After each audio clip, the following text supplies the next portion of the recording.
नमस्कार दोस्तों, अपनी पाठशाला चैनल पर आप सभी का हार्दिक स्वागत है। कैसे हो आप सभी? आशा करता हूँ कि आप सभी स्वस्थ होंगे, मस्त होंगे और निरंतर अपनी पढ़ाई में लगे हुए होंगे। तो मित्रों, आज की कक्षा में हम बात करेंगे राजस्थान के संभागों से संबंधित, यानी राजस्थान के जो 10 संभाग है उससे संबंधित एक संभाग का वीडियो मैंने पहले अपलोड कर दिया है और आज हम बात करेंगे जोधपुर संभाग से संबंधित महत्वपूर्ण प्रश्नों की। तो मित्रों, आपसे अनुरोध, आप हमारे चैनल पर नए हो तो हमारे चैनल को लाइक कीजिए, सब्सक्राइब कीजिए तथा इस श्रृंखला को अधिक से अधिक अपने मित्रों तक पहुंचाइए। तो मित्रों, बात करें आज के पहले प्रश्न की। जोधपुर संभाग में जिलों की संख्या कितनी है? जोधपुर संभाग में जिलों की संख्या कितनी है? तो सही उत्तर होगा 6 जिले। और मित्रों, याद रखिए कि जोधपुर में कि प्राचीन जोधपुर संभाग में कितने जिले थे, यानी तो पहले भी इसमें 6 जिले ही थे और अब नवगठित जो संभाग है तो इसके बाद भी जोधपुर संभाग में 6 जिले ही हैं। और मित्रों, बात करें कि जोधपुर संभाग में 6 जिले कौन कौन से हैं, तो जोधपुर, जोधपुर ग्रामीण, बाड़मेर, बालोतरा, फलोदी और जैसलमेर। अगला प्रश्न, जोधपुर शहर में कितने उपखंड है? जोधपुर शहर में कितने उपखंड है? तो सही उत्तर होगा 2 उपखंड, एक जोधपुर उत्तर और दूसरा जोधपुर दक्षिण। यानी जोधपुर के ही 2 टुकड़े किए गए। जिस प्रकार जयपुर के 2 टुकड़े करके जयपुर शहर और जयपुर ग्रामीण जिले बनाए गए, उसी प्रकार जोधपुर शहर के भी 2 टुकड़े करके 2 जिले बनाए गए, जिसमें जोधपुर शहर और जोधपुर ग्रामीण। अगला प्रश्न, जोधपुर ग्रामीण में कितने उपखंड है? जोधपुर ग्रामीण में कितने उपखंड है? तो सही उत्तर होगा 10 उपखंड। और मित्रों, याद रखिए कि जोधपुर ग्रामीण में 10 उपखंडों के साथ ही 15 तहसीलें भी हैं। अगर तहसीलों की बात करें तो 15 तहसील। अगला प्रश्न, जोधपुर ग्रामीण का क्षेत्र पहले किसके अधीन था? यानी जोधपुर जो रियासत थी या जोधपुर जो संभाग है या जोधपुर ग्रामीण यानी शहरी ग्रामीण ये आ गए, इस तो ये पहले किस रियासत के अधीन था? तो सही उत्तर होगा मारवाड़ रियासत के अधीन है। अगला प्रश्न, मारवाड़ रियासत पर किस वंश का शासन था? मारवाड़ रियासत पर किस वंश का शासन था? तो सही उत्तर होगा राठौड़ राजवंश का। और मित्रों, याद रखिए कि राठौड़ राजवंश के संस्थापक कौन थे? तो सही उत्तर होगा राव सिंहा। तो मित्रों, बात करें अब हम जोधपुर संभाग में शामिल जिलों की। तो पहला जिला जोधपुर ग्रामीण। तो जोधपुर ग्रामीण से संबंधित महत्वपूर्ण तथ्यों की पहला प्रश्न, ओसिया वर्तमान में स्थित है। ओसिया वर्तमान में स्थित है। तो सही उत्तर होगा जोधपुर ग्रामीण में। और मित्रों, याद रखिए कि जोधपुर ग्रामीण जिले का ये प्रमुख पर्यटन स्थल है। अगला प्रश्न, ओसिया के उपनाम क्या क्या है? ओसिया के उपनाम क्या क्या है? तो सही उत्तर होगा ऊपकेश पट्टनम या ऊपकेश पट्टन तथा राजस्थान का भुवनेश्वर। यानी राजस्थान का भुवनेश्वर किसे कहा जाता है? तो सही उत्तर होगा ओसिया को। ओसिया अब जोधपुर ग्रामीण जिले में पड़ता है। अगला प्रश्न, राजस्थान का कोणार्क कहा जाता है? राजस्थान का कोणार्क किसे कहा जाता है? तो सही उत्तर होगा ओसिया के सूर्य मंदिर को।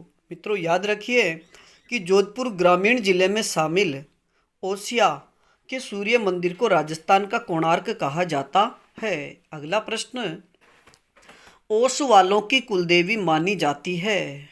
ओस वालों की कुलदेवी मानी जाती है। तो सही उत्तर होगा सचियाई माता। अगला प्रश्न, महावीर स्वामी का प्रसिद्ध जैन मंदिर बनवाया था।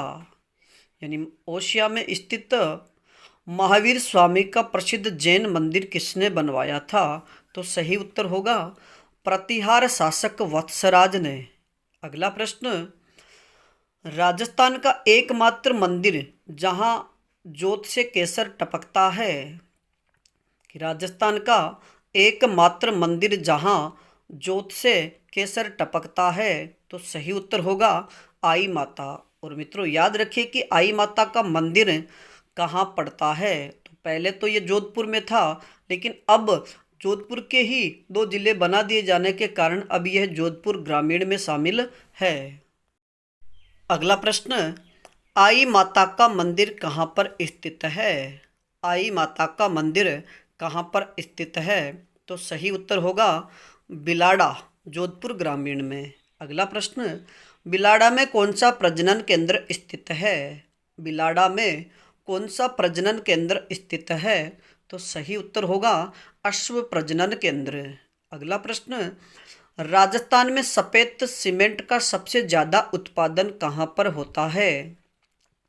राजस्थान में सफ़ेद सीमेंट का उत्पादन सबसे ज़्यादा कहाँ पर होता है?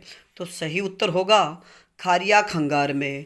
मित्रों पहले हम पढ़ते थे कि राजस्थान में सबसे ज़्यादा सीमेंट उत्पादन खारिया खंगार में होता है, जो जोधपुर ज़िले में पड़ता था, लेकिन अब इसे हम जोधपुर ग्रामीण ज़िले में पढ़ेंगे। अगला प्रश्न, लाल मिर्च व सौर ऊर्जा के लिए प्रसिद्ध स्थान कौन सा है?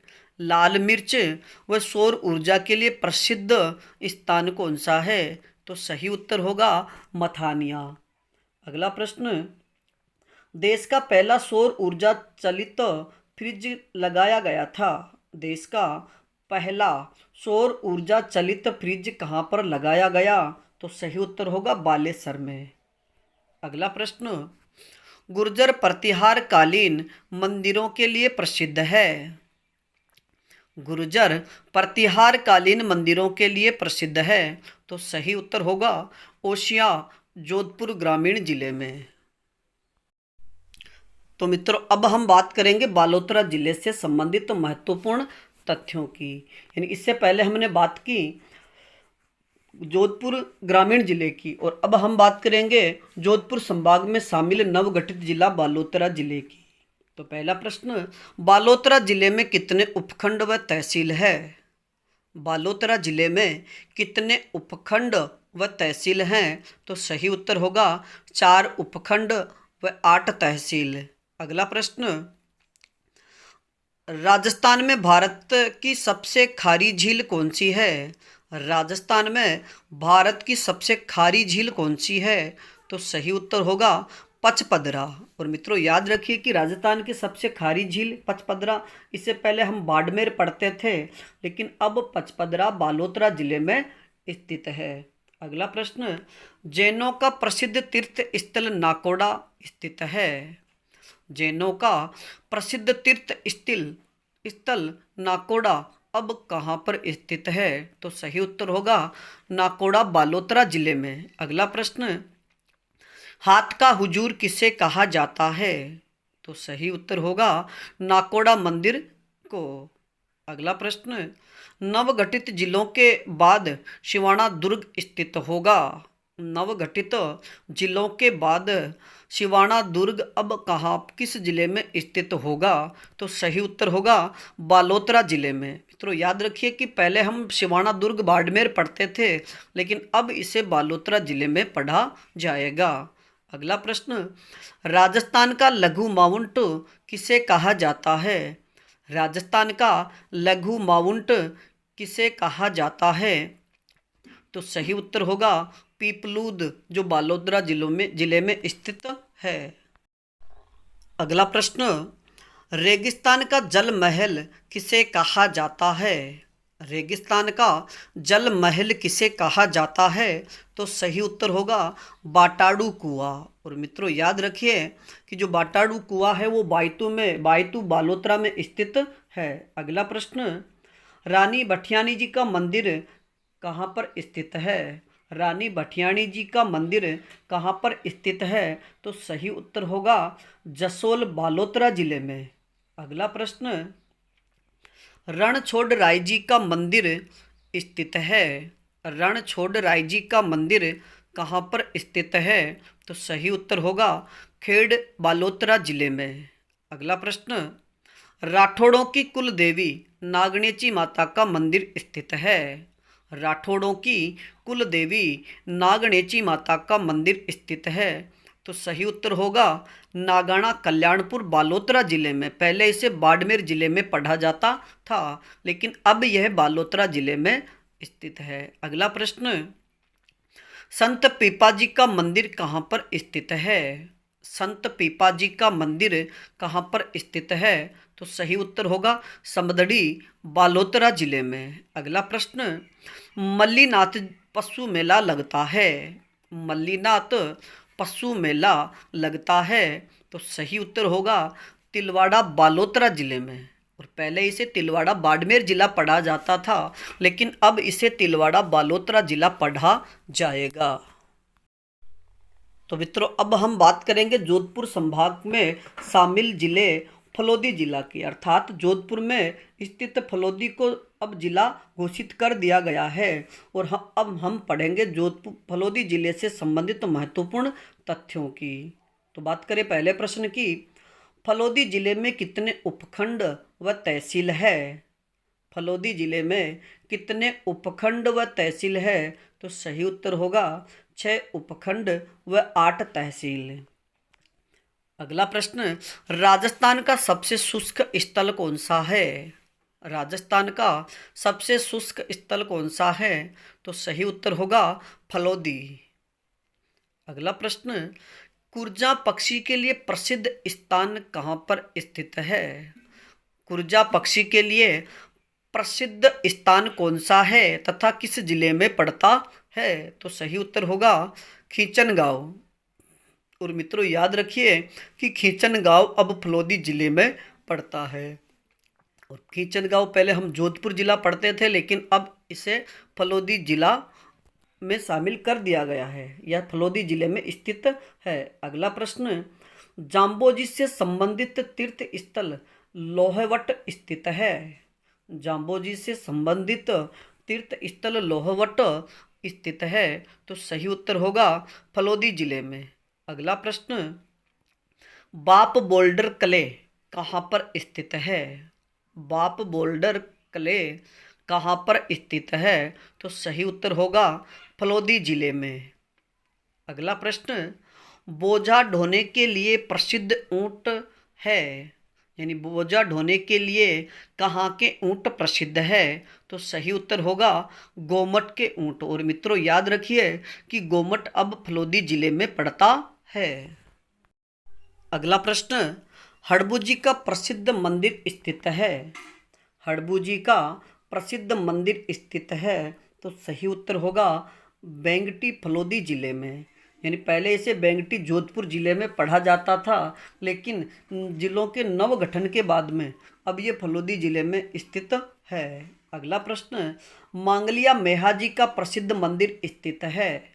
मांगलिया मेहाजी का प्रसिद्ध मंदिर स्थित है, तो सही उत्तर होगा बापनी फलोदी जिले में।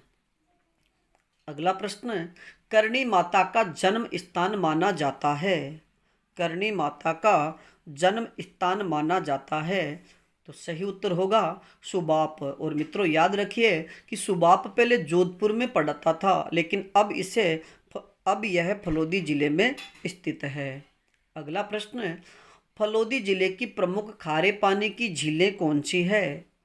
फलोदी जिले की प्रमुख खारे पानी की झीलें कौन सी है? तो सही उत्तर होगा बापू व फलोदी झील। अगला प्रश्न, रेत के समुद्र में डूबता हुआ गांव कौन सा है? रेत के समुद्र में डूबता हुआ गांव कौन सा है? तो सही उत्तर होगा लोरडिया गांव। अगला प्रश्न, बीठड़ी पवन ऊर्जा संयंत्र स्थापित है। बीठड़ी पवन ऊर्जा संयंत्र स्थापित है, तो सही उत्तर होगा फलोदी जिले में। तो याद रखिए कि बीठड़ी पवन ऊर्जा संयंत्र पहले जोधपुर जिले में स्थित थी, लेकिन जिलों के नव गठन के बाद ये फलोदी जिले में स्थित है। तो मित्रों, आज के लिए इतना ही। बाकी फिर पढ़ेंगे एक नए संभाग से संबंधित महत्वपूर्ण तथ्य तथा उनमें शामिल नए जिलों के विषय में महत्वपूर्ण जानकारी। तो तब तक आप अपने अध्ययन में जुटे रहिए। और इस श्रृंखला में अगर किसी प्रकार की कोई त्रुटि हो तो आप हमें कमेंट्स में ज़रूर बताइए। धन्यवाद।